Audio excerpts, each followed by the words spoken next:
David Rothkopf, everybody. It is Monday. It is February, and I know nobody cares more about whether or not the groundhog saw its shadow than our friend David Rothkopf. Normally I like experts on the show to talk about weather and climate, but I think I like what they're doing there in Pennsylvania. Do you know what the groundhog did? And welcome back.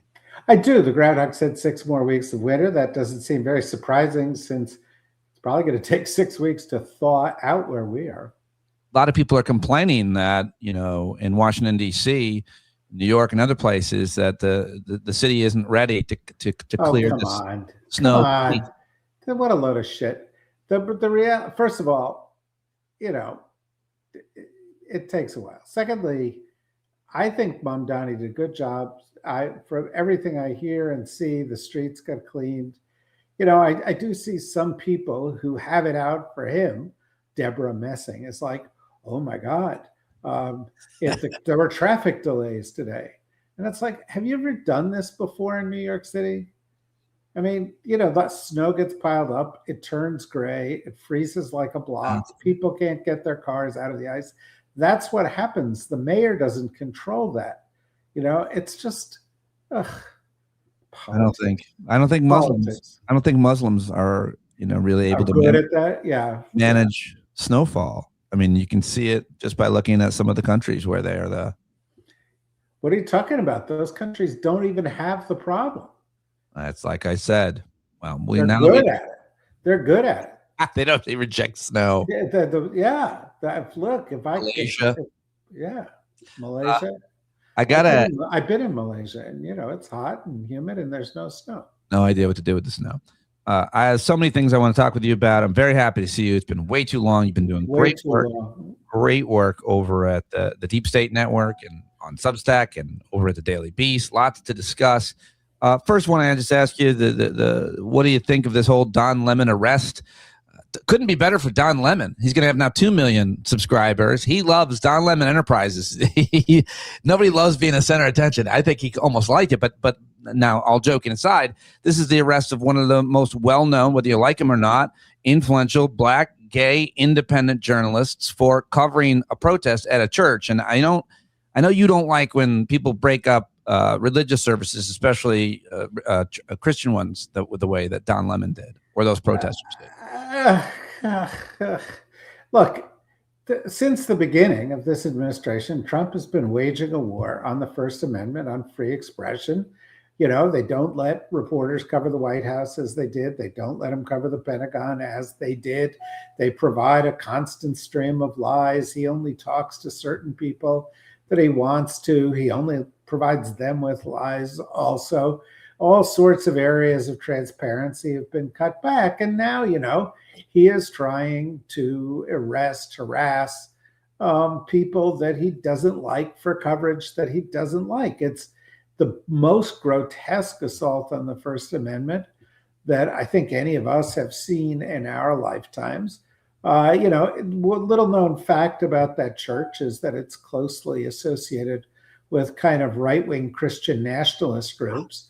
Yeah, I know it's a big shock, and so it's got a little bit of extra clout with them. The idiocy of Pam Bondi saying, "Well, we won't have people, disrupting church services. That's sacred."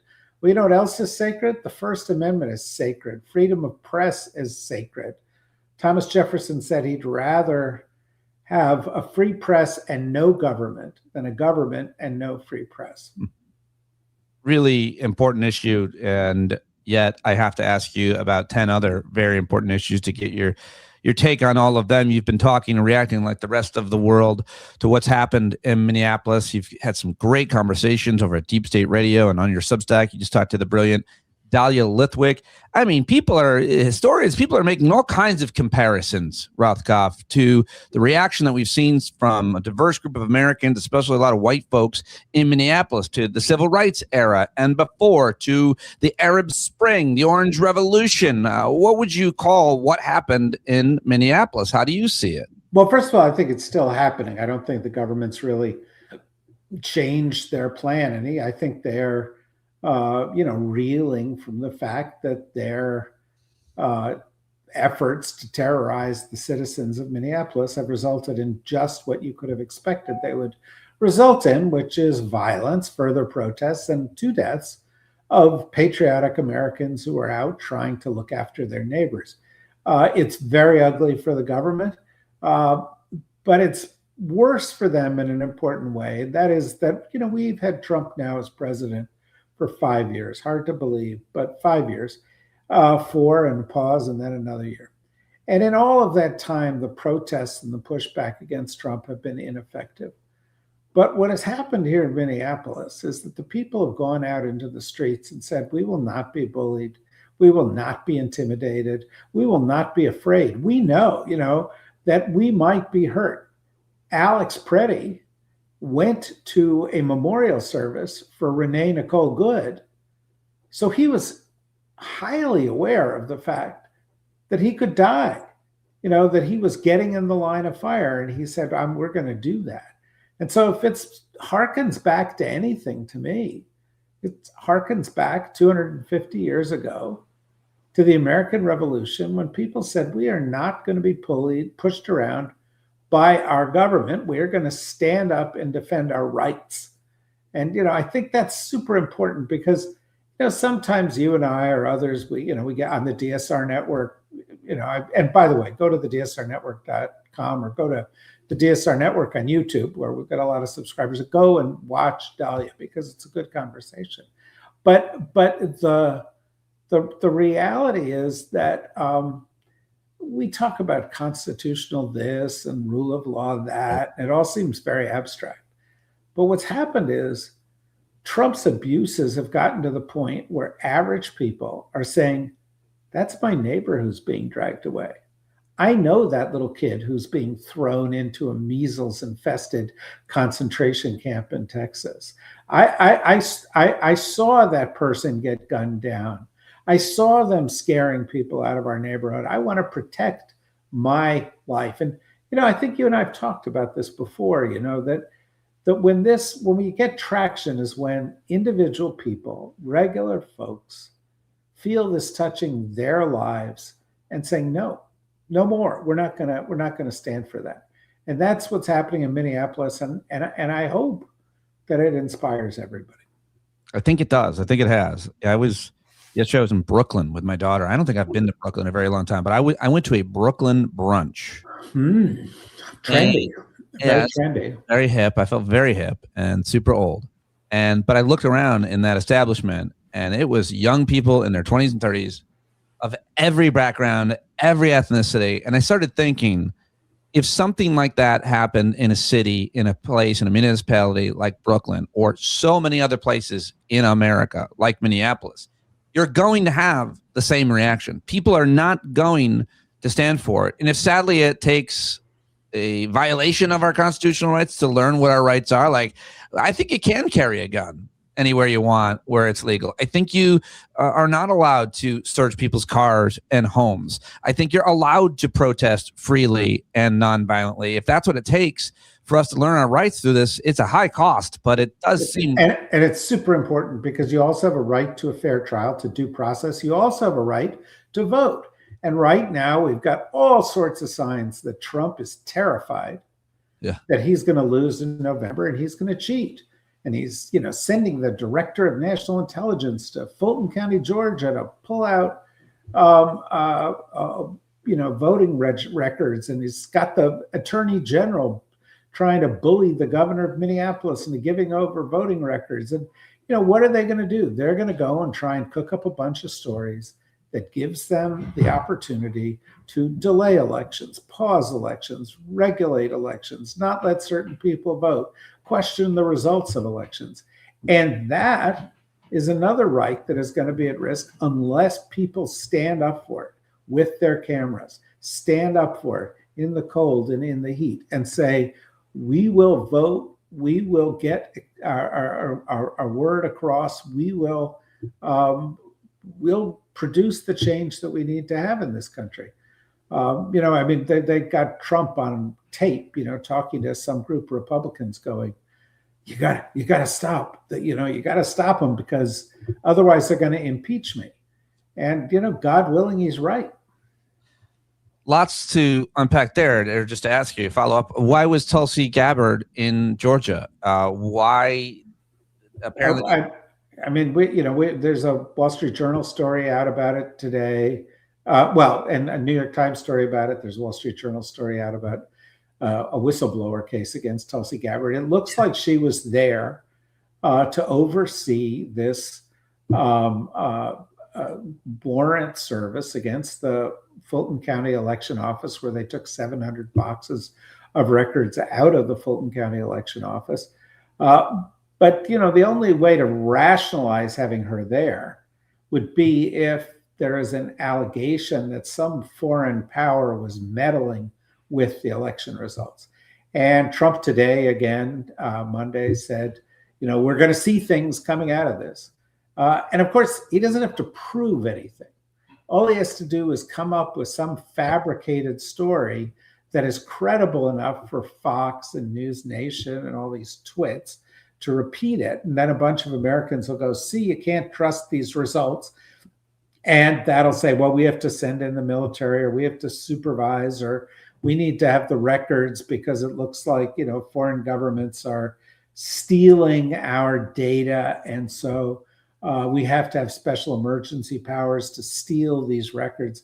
And I think that's why she's involved. And I think she's also involved because she wants to keep her job, because there are these whistleblower complaints against her. One of the weird things about it was that Trump apparently, through her, had a direct conversation with the FBI agents who were executing this I just read that. So he sends her to this facility, and then he says, put me on speaker. You're going to go down there. You're going to put me on speakerphone with the agents. And then clearly he is in full control, micromanaging this and telling those agents, who I don't know if they volunteered to go, what to do. It's very, very weird. You're also talking about this whistleblower complaint, which is a separate story. The Wall Street Journal has today. Classified whistleblower complaint about Tulsi Gabbard stalls within her agency. Congress hasn't seen the complaint, which was filed 8 months ago with U.S. intelligence community's watchdog office. This is before he was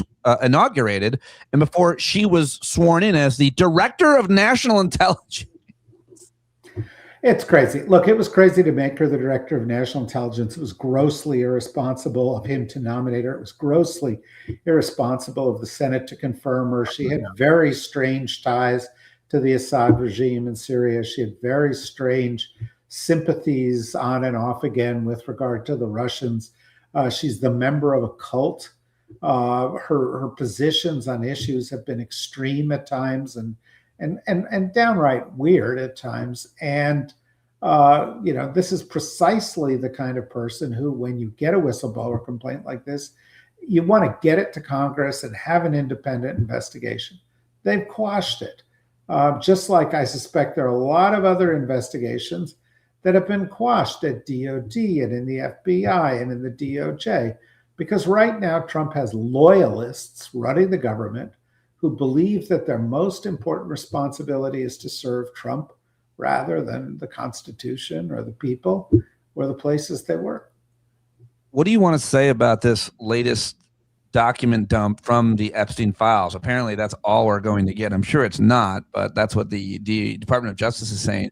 How are you talking about it publicly in terms of some of the things that we've seen, some of the allegations? Trump was apparently mentioned 5,300 times, according to a New York Times investigation. There are some pretty grotesque, horrific descriptions of what he was accused of doing by people. I don't know how to look at it. I don't know what to think. Well, it's hard to know how to look at it. You would think that if there is somebody testifying under oath that the president of the United States was sexually abused or raped a 13-year-old girl and then threatened to kill her if she leaked it, that would be a big story, right? But then you would think that if the president of the United States had stolen $4 billion during the first year of his presidency, enriched himself to the tune of $4 billion, that would be a big story. Or if the president of the United States directed the Department of Justice to cover up this kind of thing. And look, it's a cover-up, and we're in mid cover-up. The DOJ has released a month late 3 million pages of documents, heavily redacted, out of 6 million. So if you think of how damaging these 3 million are, you got to ask yourself, what is it that we're not seeing? What is it that we'll never see? What went into a burn bag? And I got to tell you, Pete, we've known each other a long time. I am not a conspiracy theory guy. In fact, if there's a conspiracy theory, my tendency is to say that means it's probably not true. I'm super skeptical.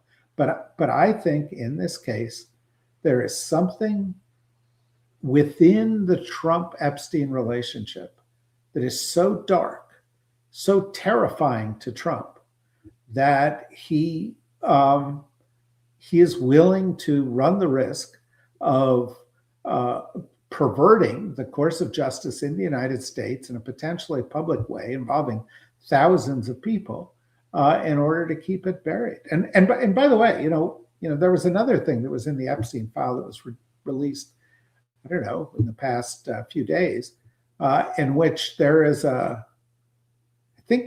email between Epstein and Peter Thiel, in which the email says Trump feels he can't release his tax records.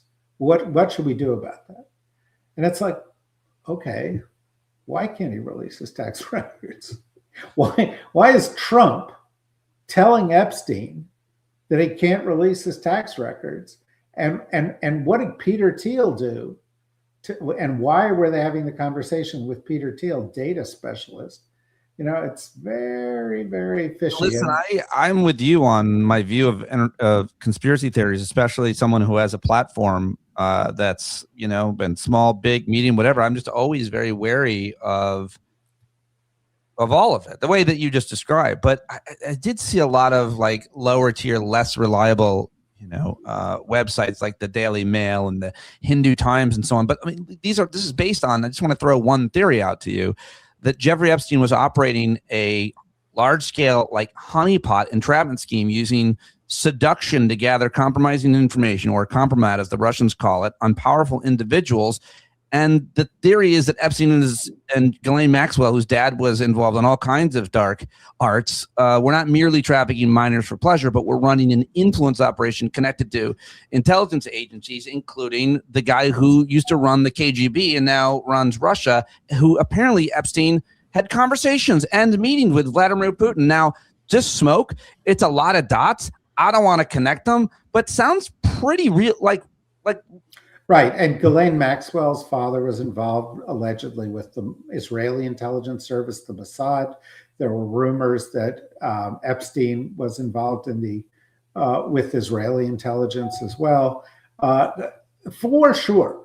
I mean, as somebody who's studied national security his whole life, who knows a lot of people in the intelligence community, I can tell you with 100% certainty that if somebody is involved in a major sex trafficking ring involving many of the most powerful people in the world, leading politicians and CEOs, that operation is going to become a target of not one or two, but every intelligence service out there.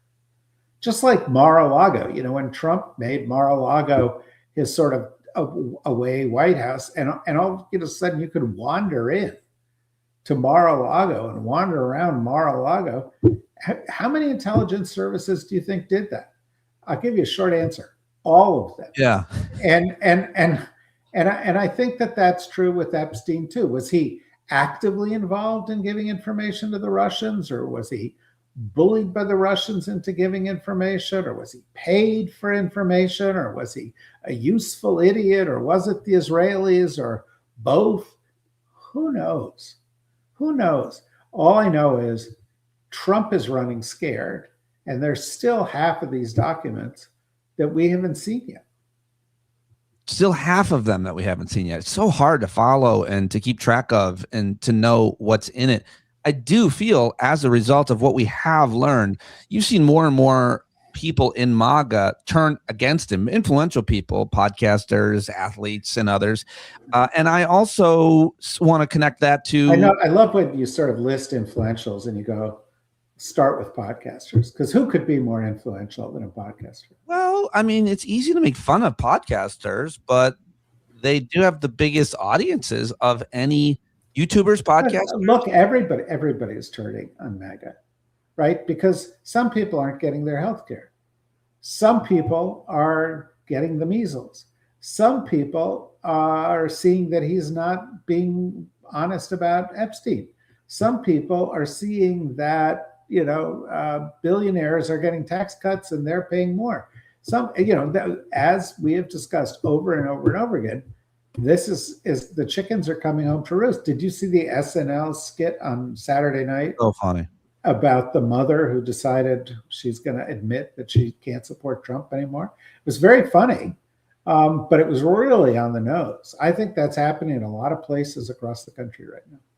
But they act as if there's not going to be another election, right? Is that a fair assumption? I think they're terrified of another election. I don't know if they think they can stop it or not, or they can lie about it or not, or I think they're afraid, and I think it's unclear. But a bunch of lower courts go the way of the law, some upper courts don't.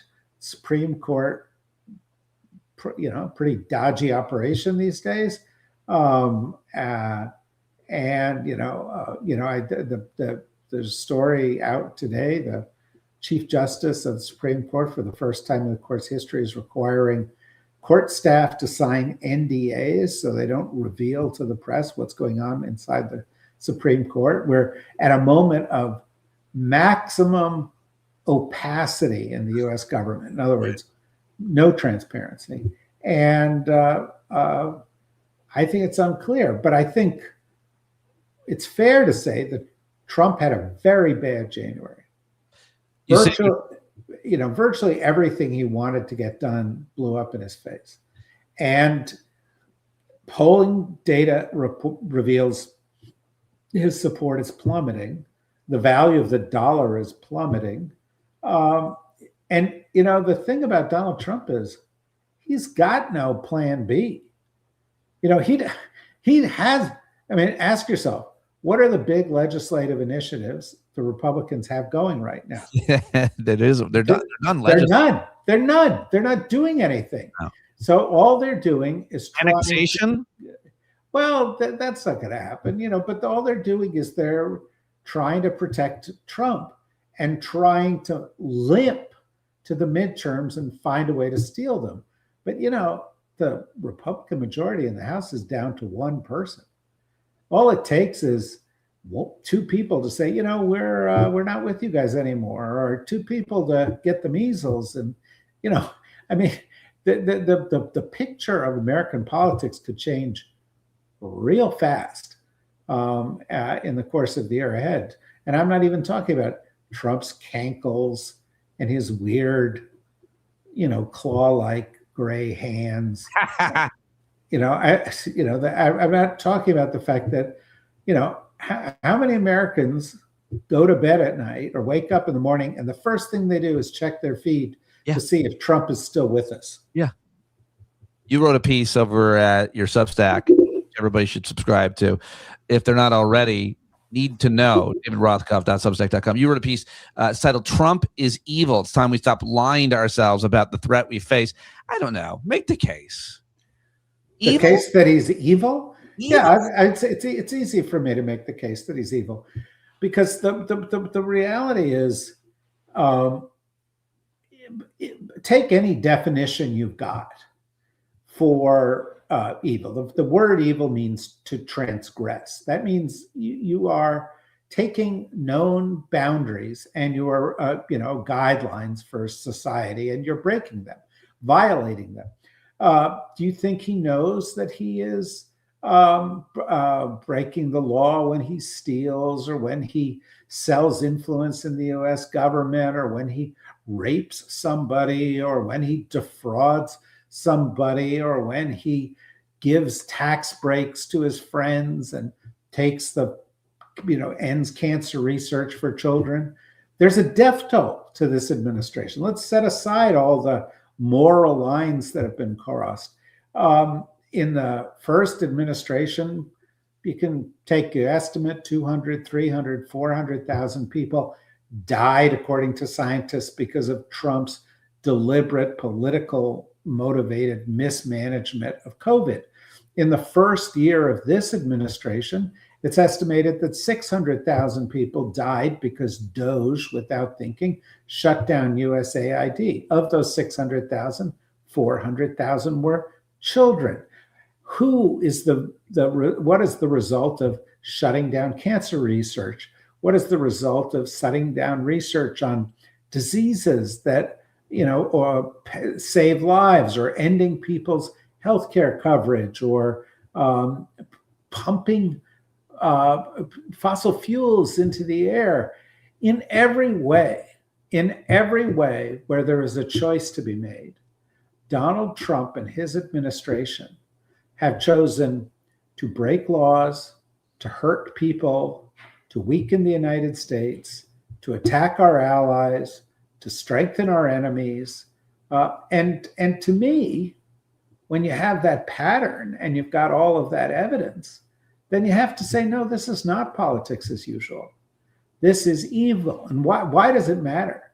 Because if it's politics as usual, then you say, well, how do we compromise? But when it's evil, you don't compromise with evil. Meeting evil halfway is a victory for evil. What you have to do with evil is you have to stop it. You have to end it. You have to take the people who are evil and you have to get them out of circulation. You have to hold them accountable. And that's what this battle is about. And that's why Chuck Schumer or Hakeem Jeffries or some of these CEOs or university presidents or law firm presidents who are like, well, let's negotiate with him, have it so wrong. And that's why the people in Minneapolis are saying, I will risk death to keep this from happening. Or the people like AOC or Jasmine Crockett or JB Pritzkers or others who stand up and say, no, we will not let this happen. We will fight it tooth and nail. That's why they get it. And I think that's something that's happening in American politics. Those people you were with in Brooklyn, the younger people in Brooklyn, if you ask them, do U.S. institutions work? Their answer would be, no way. Is there an American dream? Not anymore. Do the rich have an unovercomable advantage over the rest of us? Do they own this system? Are we being exploited? Yes, they are. And that's why we've reached a point where it can't be, let's have a little course correction and continue onward. It's got to be stop, hold them accountable, defeat them resoundingly, put 13 people on the Supreme Court, turn Puerto Rico and DC into states, end the filibuster, change the rules, rewire the power structure of the United States. That's the job in 2026 and 2028. It's a heavy lift, but it is the way. And look, the alternative is that we continue to sink, as we've been sinking for the past almost half century, into a world in which more and more goes to the billionaires, less and less goes to the rest of us, more and more power is concentrated in their hands, less and less goes to the rest of us. There's more abuse, there's more exploitation. We shift away from democracy and towards autocracy. We align ourselves with autocrats and not with Democrats. And we suffer with this disease, this really serious disease that the United States is suffering with right now, which is the impunity of elites. It's why the Epstein case is a lot of things. And first and foremost, we have to address the needs of the victims. But we need to see it in a broader context. The Epstein case is a symbol for our time that the rich believe they play by a different set of rules. They can treat us like meat. They can exploit us. They can kill us. They can silence us. And they can do it without any consequences because among them are future presidents and lawyers and attorneys general and other cabinet members and donors to big campaigns. And look at the Epstein files: Peter Thiel, Elon Musk, Howard Lutnick, Donald Trump, the head of Paul Weiss, which was the first law firm to bend the knee to Trump. people from Harvard, people from other schools. I just think, this is kind of, revenge of regular Americans. Apparently, Bill Gates allegedly got an STD, and he emailed Epstein. It's like he's worried he's going to give it to his wife. Apparently, according to the report, he got an STD and then was trying to slip antibiotics into his wife's food secretly. I mean, I didn't read that part. Fuck. Yeah, but it's like what a scumbag.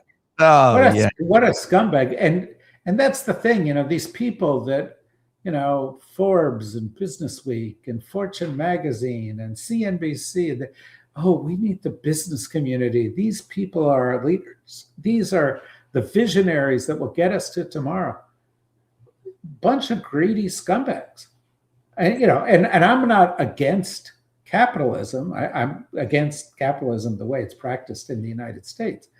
But that we're learning a lot. The Epstein case and the abuses of the Trump administration need to be a wake-up call where we go, holy shit. Where did we go wrong? How did our society become so perverted? Last question is about our relationship with the rest of the world. Haven't talked to you, and it feels like it's been somewhat undercovered. I got covered a lot around Davos and around some of these negotiations, around the invasion and kidnapping of the leader of Brazil, but also Venezuela. That's what I said. Don't correct me. And all these European leaders and the Canadian leader and the things they're saying, like it seemed like they went from appeasement to resentment and resistance. What about the New World Order, and how hard would it be to switch it right back when we get new leadership, the goods come back? Because, hey, we're a huge market. These countries want what we're providing, right? So why do we have to be so pessimistic about the fact that we've broken up with all of our friends to get closer with all of our enemies who are having sex with their wives? I just thought I'd add that. Thanks. Well, look, I mean, first of all, between Davos and Minneapolis, you had Europeans and Americans wake up to the fact that placating Trump, trying to play his game, is the losing strategy. Yes. He always betrays the people he cuts deals with. He has no loyalty. His whole life, whether it's his wives, his kids, his business partners. Piano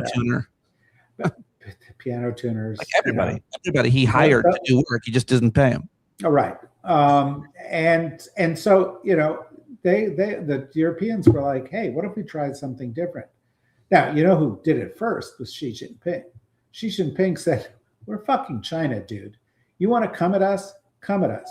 You don't want our money? Somebody else will want our money. You don't want our products? Somebody else will want our products. You think we're going to bend the knee? It's not going to happen. And Trump immediately folded. That's where Taco Trump started. Well, Europe is, a bigger economic market slightly than the United States. Europe said, no, then we won't trade with you. You're going to threaten us like this? Fine. No more trade deals. And Mark Carney, the Prime Minister of Canada, stood up and made this great speech in Davos that a lot of people have talked about, in which he essentially called out Trump and said, for a long time, we were sold this idea of an international system of trade that would benefit everybody.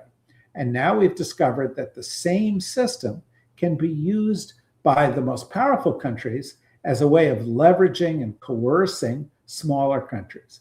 We, as middle powers, need to get together, unite, and stand up against that.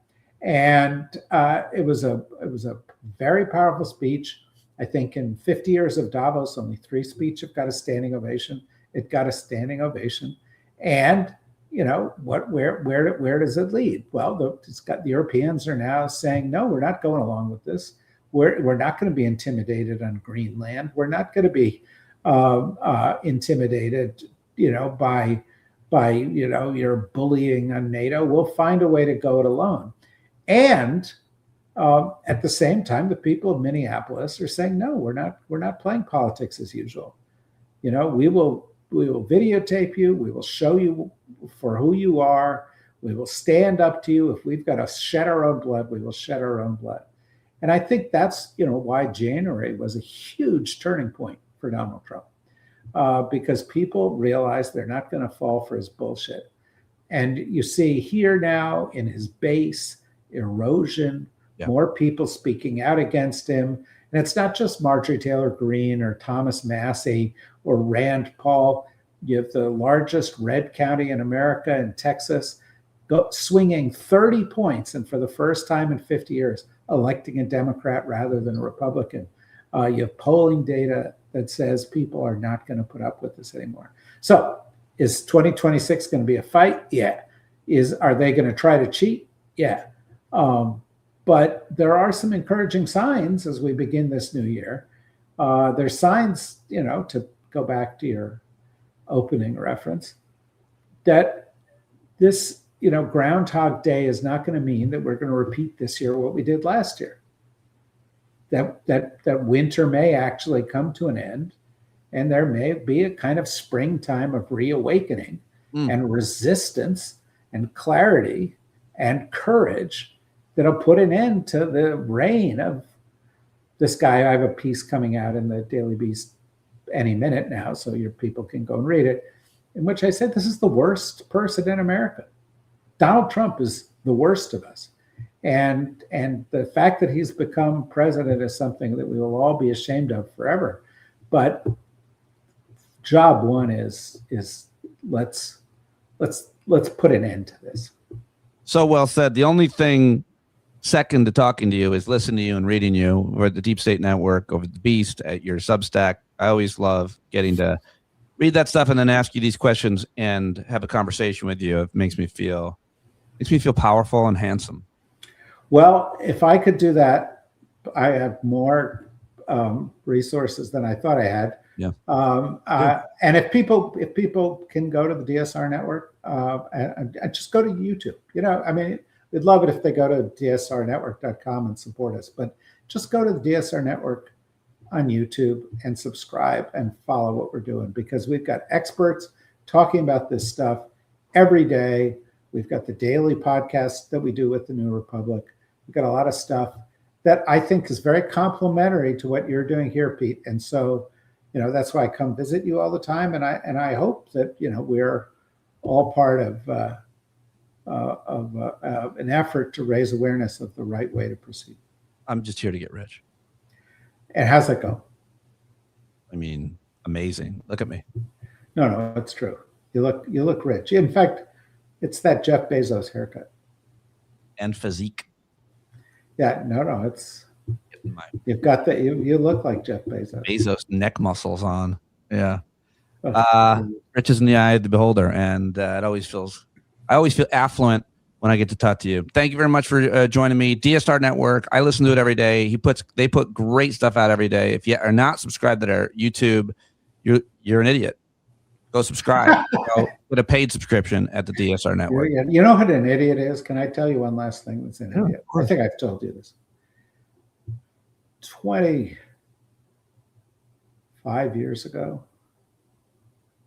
I was on a plane and a guy who was sitting next to me was hard flyer. And I said, and if I've ever said this before, forgive me, but I'll keep it short. And the guy said he hated turbulence. Would I talk to him? And so I talked to him. He then said, well, come have dinner with some of my friends. And so we went and we had dinner. And it was him and 7 or 8 guys that he knew in Seattle. And there's this guy sitting next to me, pushing his food around on his plate, not saying a word. And I was like, so what do you do? Because I'm from New York. That was all I knew to say. And he was like, oh, I have a new idea. I'm going to sell books on the internet. And I was like, oh, this is so stupid. Oh my God. This will never amount to anything. And so I sort of turned away and ignored him for the rest of the meal. The guy who was my host, who came from a family business that was doing pretty well, I'm not going to get into what the business did, gave that guy, I don't know, a few $1 million to help him get started following that dinner. And of course, the guy was Bezos. The guy who I was sitting next to, who gave him a few $1 million, got billions and billions of dollars from his investment in Amazon. And all I got was this fucking story. That's so great. Did I ever tell you? I'm sure I told you this. It's along those lines, but not really at all. Neil Brennan, the comedian, he was a writer for Seth Meyers the year that he did the White House Correspondents' Dinner. And it was 2011. And as you know, the Correspondents' Dinner was the night before the raid on bin Laden. And so I was interviewing Neil Brennan, and I said to him, you got to meet the Obamas that night? And he goes, yeah, because he was a writer, so you get to meet them. And they found out he was the co-creator of the Chappelle Show. So they're like, oh, we love you, Neil Brennan. And I go, well, what did you say to the president? What did you say to him? And Neil Brennan goes, I told him that I think tomorrow he should attack bin Laden. You're the one? He took full credit for the operation. And I think it's exactly the same as your story, except for completely different. Except, well, I mean, the punchline that you and I were then and are now sitting on the sidelines. Yeah, right. You're doing great work every day, and I really appreciate you joining me today. Thank you for everybody watching live. Go support the DSR network. Thank you, David Rothkopf. Thank you. Bye-bye.